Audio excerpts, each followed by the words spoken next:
আমি এখন উপস্থিত আছি বোসপুকুরে।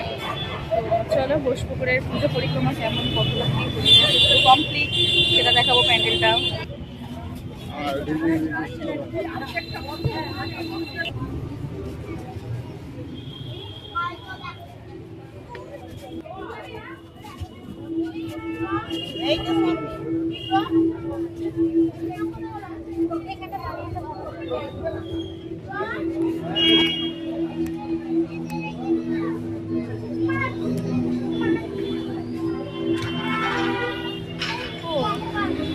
মাথা ঘুরছে,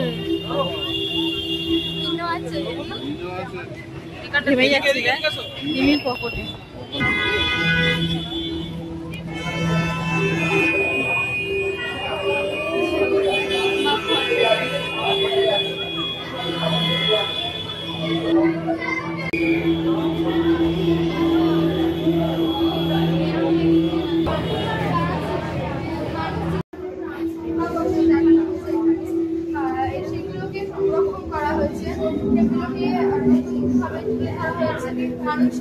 মানুষের শিক্ষাগত যোগ্যতা বাড়ানোর জন্য বা মানুষের শিক্ষার ঘটানোর জন্য। এছাড়াও স্যার এখানে বিভিন্ন ধরনের মাটি সংরক্ষণ করা হয়েছে, মাটির বিভিন্ন ধারাগুলো যেগুলো বর্তমানে যেই সকল মাটি আর পাওয়া যায় না সেই সকল মাটি সংরক্ষণ করা হয়েছে। এছাড়াও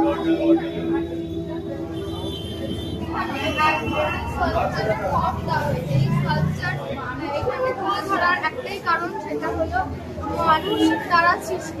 মানুষ চিন্তা ভাবনা করছে, চিন্তা ভাবনা করে মানুষ এক ধরনের আর্ট ফর্ম তৈরি করছে বা এক ধরনের আর্টিফিশিয়াল ফর্ম ফেলছে। আবার মানুষই যুদ্ধগত কারণে বা ধার্মিক কারণে সেই জিনিসটাকে আবার নিজেরাই নিজেদের হাতে মানুষ তৈরি করছে, আবার মানুষের যেমন আমরা বাংলা শুনতে এই যে চক্র চলছে, আমরা এটাই বলতে চাইছি যে আর্টিস্ট বা আর্টের কোনো ধর্ম হয় না, আর্টটা সবার জন্য, আর্টটা সবার মধ্যে। এটা বোঝানোর জন্য বা এর সংরক্ষণ কতটা জরুরি এটা বোঝানোর জন্য আমরা এখানে এই কালচারটাকে দেখিয়েছি। এবং এটাও একটা আর্ট যে আমরা দেখতে পারি, কিন্তু সেই উন্নত কালচারের সাথে প্রকৃতির এক মেলবন্ধন ছিল যেটা বর্তমানে নেই। এটা যে কতটা গুরুত্বপূর্ণ এটা দেখা যাচ্ছে এখানে কালচারের পেছনে এক গাছের ফর্ম দেওয়া হয়েছে। এছাড়াও এখানে বিভিন্ন ধরনের ফুলি, মানুষের ফুলি ব্যবহার করা হয়েছে এটা বোঝানোর জন্য যে মানুষ জন্মাচ্ছে আবার মারা যাচ্ছে, সভ্যতা তৈরি হচ্ছে আবার ধ্বংস হচ্ছে। এই যে ফুল সার্কেলটা, এই সার্কেলটা বোঝানোর জন্য এখানে বিভিন্ন ধরনের ফুলি ব্যবহার করা হয়েছে, যে টাইম যে চলছে, টাইমের প্রবাহমানতা সেটা ধরার জন্য এরকমভাবে ফুলি ব্যবহার করা হয়েছে।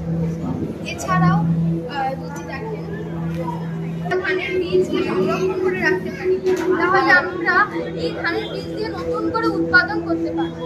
তাহলে আমাদের ভবিষ্যৎ প্রজন্মকে আর হাইব্রিড ধান বা হাইব্রিড ফসল খেতে হবে। এবং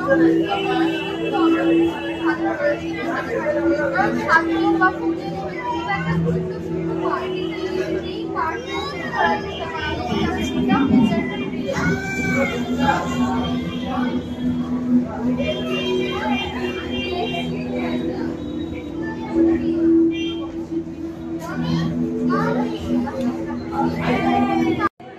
এখানে মাকে আমরা একজন কৃষক বা কৃষকের স্ত্রী হিসাবে দেখি। কৃষকের স্ত্রী যিনি আমাদের মুখে অন্ন তুলে দিচ্ছেন, যিনি চাষ করছেন, যিনি চাষি, এই ফর্ম মাকে এখানে দেওয়া হয়েছে। আমরা এখানে দেখাতে চাইছি মাকে শক্তির উৎস হিসেবে আমরা মাকে জানি, কিন্তু আমাদের কাছে শক্তি বলতে শস্য বা শক্তি এখানে আমাদের কাছে শক্তি বলতে শস্য বা শক্তি বলতে ধান। এই যে আমাদের খাদ্য সংস্থানকেই আমরা শক্তির উৎস হিসেবে তুলে ধরেছি, বা যিনি খাদ্য দাত্রী মাতা তাকে আমরা এখানে এই রূপ দিয়েছি। মাকে এখানে কৃষকের বেশি দেখানো হয়েছে গ্রাম্য মহিলা যিনি চতুর্ভুজা। এখানে আমরা সাধারণত বলে থাকি গ্রামের মেয়ে মানেই চতুর্ভুজা বা চার হাতে একসাথে কাজ করছে, তাদের যে এনার্জি, তাদের যে পাওয়ার, ওই জিনিসটা কে বোঝানোর জন্য এখানে মাকে চার হাতে দেখানো হয়েছে, চতুর্ভুজা হিসেবে দেখানো হয়েছে। এছাড়াও মাকে এই এইদিকে এইদিকে মায়ের আগমন হচ্ছে। আমরা এটা বোঝাতে চেয়েছি যে মা এখানে অসুরকে একদম যে ফর্ম দেওয়া, যেমন অসুরকে আমরা নেগেটিভ এনার্জি হিসেবে দেখে থাকি, কিন্তু এখানে অসুরকে আমরা একটু ফর্মটা একটু ভেঙেছি। এখানে অন্ধকার শক্তি, মাটির যে শক্তি নষ্ট হয়ে গেছে বা পাত্রে মাটি, যার ফলে ধান শস্য উৎপাদন করা যাচ্ছে না। এই যে এই প্রসেসটা, আমাদের খাদ্য সংস্থানের যে প্রসেসটা, এটা বিঘ্ন ঘটছে। এই যে যাত্রা, এটা খুব কঠিন যাত্রা, অনুর্বর মাটি থেকে ফসল উৎপাদন করা। এই প্রতিকূলতা মা পেরিয়ে যাচ্ছেন শক্তির দিকে, শক্তিদের দিকে মা টেনে নিয়ে যাচ্ছেন আমাদের সকলকে। এই প্রতিকূলতা ওষুধ হিসাবে দেখানো হয়েছে অনুর্বর মাটিকে, যেটাকে মা উপেক্ষা করে উর্বরতার দিকে যাচ্ছে, মা নতুন করে সৃষ্টি করার আনন্দে মেতেছে।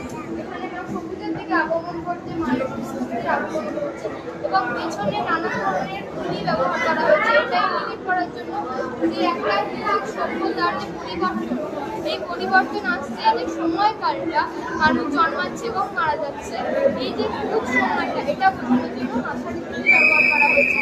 এছাড়াও মাথার খুলি ব্যবহার করা হয়েছে এটা বোঝানোর জন্য যে আমরা একটা মাথার খুলি বলতে অনেকটা নেগেটিভ এনার্জিকে বোঝাই, কিন্তু এখানে অনেকগুলো মাথার খুলিকে ব্যবহার করা হয়েছে। অনেকটা নেগেটিভ এনার্জি বা অনেক সভ্যতার ধ্বংসাবশে, সেই সভ্যতার ধ্বংসকে উপেক্ষা করে মা নতুন করে সভ্যতা সৃষ্টির দিকে এগিয়েছেন, তার নতুন করে শস্য উৎপাদনের দিকে এগিয়েছেন।